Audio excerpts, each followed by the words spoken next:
been reconstructed. Originally it was about 4 foot by 2 foot dirt and boards.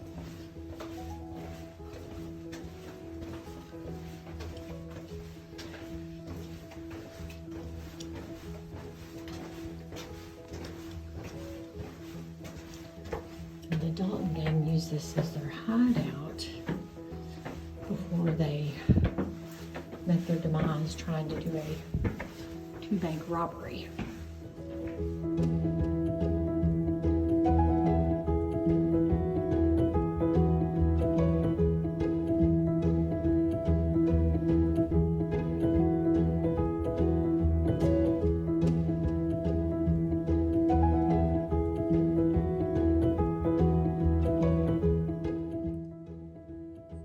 One thing we learned from the gentleman here at the Dalton gang's front register, he was mentioning to us that the reason them guys are so highly hunted and sought for was they put a $5,000 bounty, dead or alive, on each one of them. So there's $15,000 from that picture we saw where they actually got 3 of them.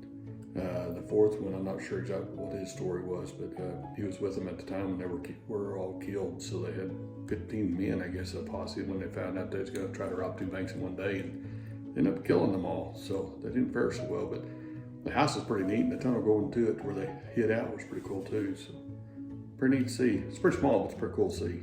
Neat find in Meade, Kansas. So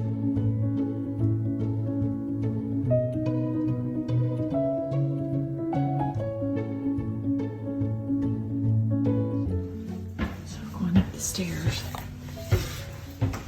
Looks like original paper on the walls. Which the house is 2 stories.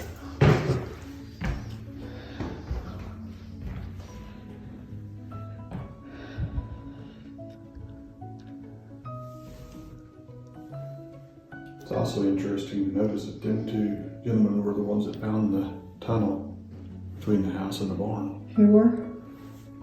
Horace and Luella Marshall? Yeah, they were. Who lived here? Yeah, after the Dalton people left, they found the tunnel. It's cool.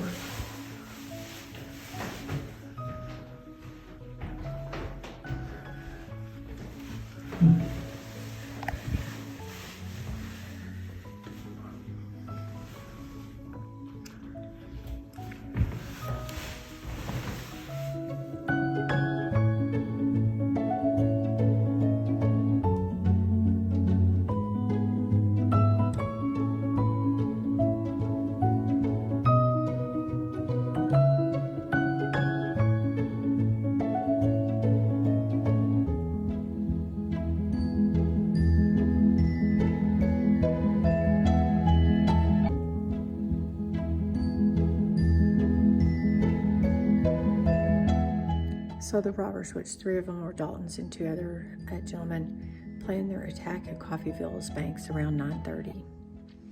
And Bob and Emmett Dalton had collected about close to $20,000 from one bank.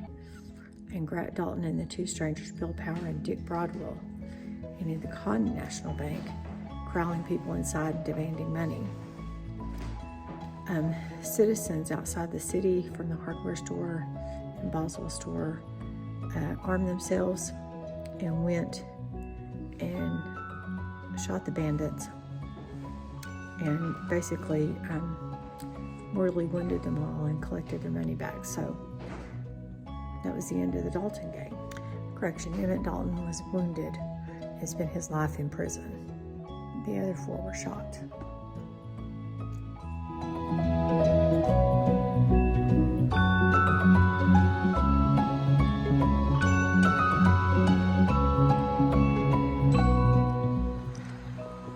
Sadly, the Heritage House, which is next to the Dalton house, is closed today, or we would have toured it. But they do have restrooms on property.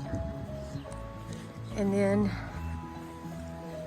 this yellow house, which the Whipples owned, is the one that we went to. So you kind of go through it backwards. You go into the barn that the Daltons would have escaped to through the tunnel. You come in there and go into the basement of this yellow house, then go up the stairs into the main living quarters of this home. where they once hid out for a while. These flowers remind me of our farm. We had these, my grandmother planted them at our house, and I smelled that smell and I immediately thought of the farm. And then the lilacs, we had lilacs at our farm also, and those were always underneath my bedroom window. Jack Taylor Memorial Bridge, something you see as you go down the road. Isn't that cool? Railroad bridge. Just in the middle of Kansas.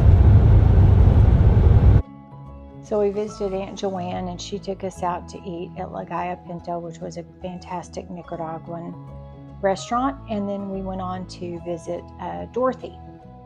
And it was a great little stop, just giving nod to Wizard of Oz.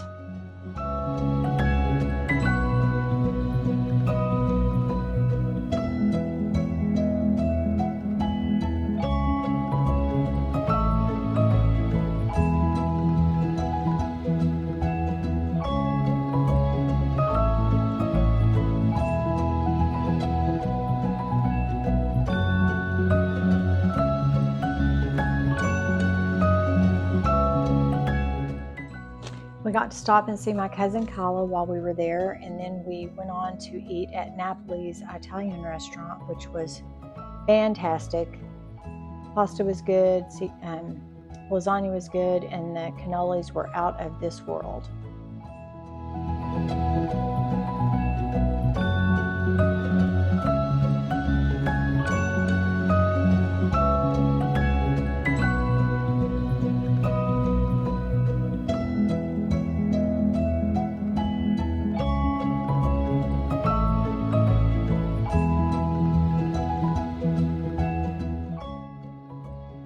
I'm smiling despite Aunt Joanne beating me at Scrabble.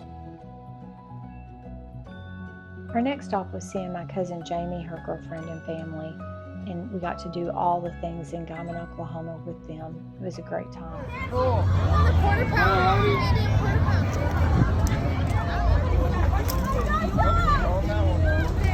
Oh, I want that one.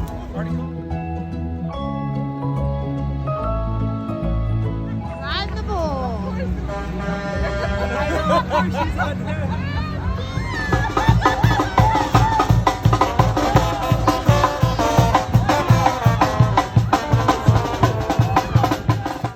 So this year's theme was Toby Keith, and so most of the floats and the music was all geared as a nod towards Toby Keith.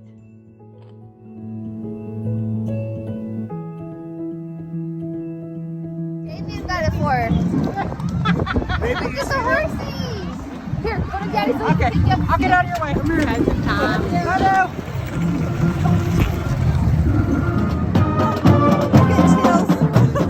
It makes me want to cry. This band.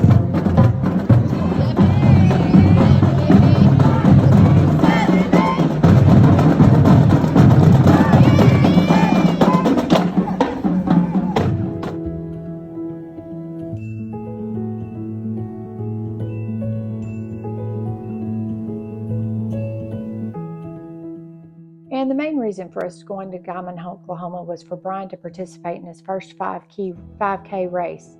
And so Brian, my cousins, her girlfriend, and I, we all went out and did a 5K walk run. Here's the cheerleaders. They cheered Brian on, even though he was trailing behind us. He never quit.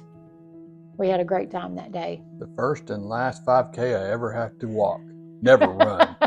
And as proof, here's his tag with his name, and the age. You're an old man.